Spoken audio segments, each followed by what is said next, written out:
Hi,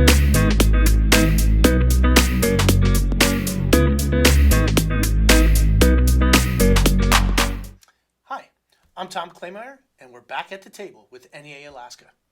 First of all, I'd like to recognize all of the amazing teachers out there during Teacher Appreciation Week. This past year has been incredibly difficult, but through it all, you've shown grace, poise, and dedication.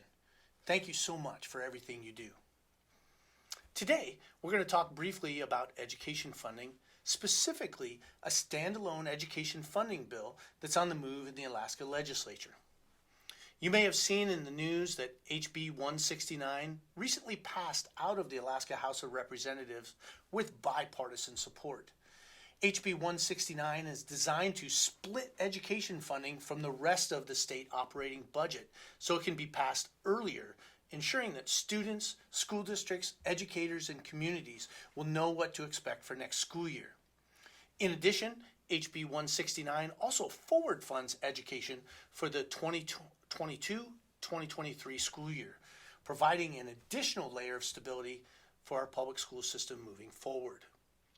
I'd like to give a special shout out to Representative Sarah Rasmussen of Anchorage for introducing the amendment that made this possible, and to my own Representative Kelly Merrick and the co-chair of House Finance, Representative Neil Foster. Finally, I know that Representatives Bryce Edgman, Dan Ortez, and Calvin Schrage were also instrumental in advocating for this approach in the House. It's a breath of fresh air to see the cooperation, collegiality in what is all too often a strictly majority versus minority process of legislating. This legislation is now in the Senate Finance Committee.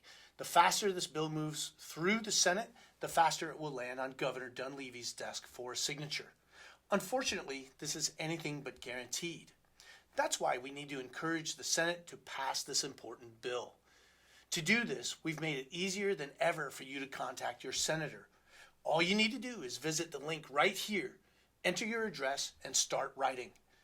When you write, be sure to remind them of the damage caused when they've waited to pass education funding, as they've done all too often in recent years.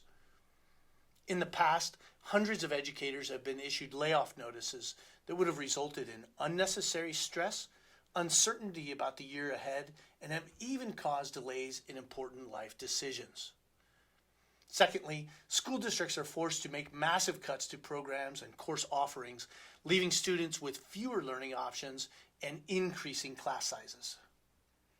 And perhaps most importantly, it gives new educators yet another reason that they don't need to leave Alaska for jobs where layoff notifications aren't an annual tradition. Based on the pace of legislative action so far, there's little hope that the legislature will be done with its work by the end of the constitutionally mandated 121 days. As has been the case in recent years, the operating budget, where education funding decisions are usually made, is among the last items passed. Let's encourage the Senate and say enough is enough.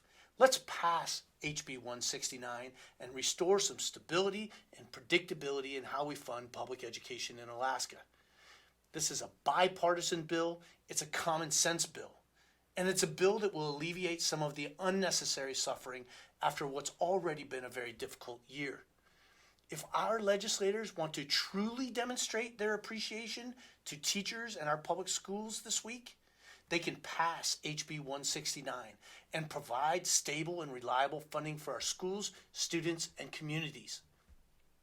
I hope you'll join me in writing to your senator today.